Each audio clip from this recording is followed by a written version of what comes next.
Opisyal nang ipinakilala ang mga kandidatang kalahok sa Mrs. Universe 2025 na idaraos sa bansa. Ito ang ikalawang beses na mag-host ng bansa ng nasabing international pageant. Narito ang aking report.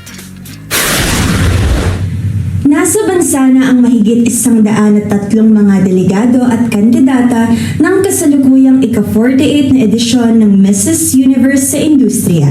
Sa isang press presentation na ginanap kagabi sa isang hotel sa Parañaque City, opisyal na ang ipinakilala ang mga kalahok mula sa iba't ibang bansa at nagkaroon ng sashing ceremony para sa mga delegado.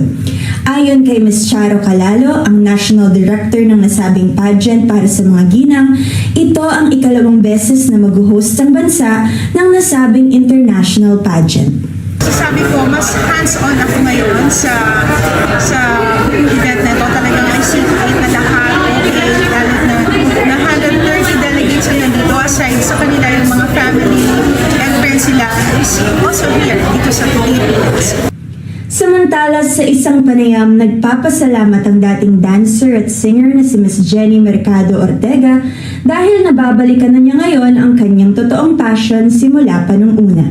Si Ortega ay isang makabagong Renaissance woman, isang Pilipinang matagumpay na pinagsasama ang sining, moda, negosyo at paglilingkod sa kapwa. Nitong 2025, siya ay kinuronahang Mrs. Universe Philippines Pacific.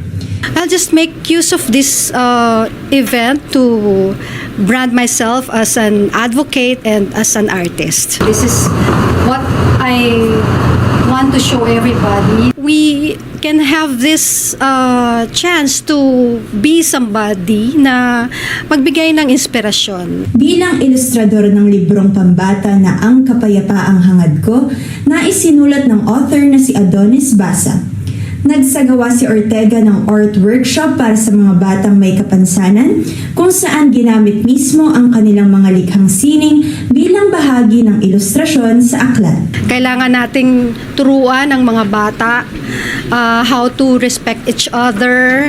Not just the meaning of peace na walang away, not like that, but yung magandang asal. We have to teach our kids talaga to learn that.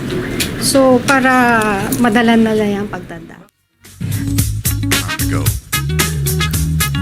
At yan muna ang hot stuff. Balik sa inyo, Alex and Al.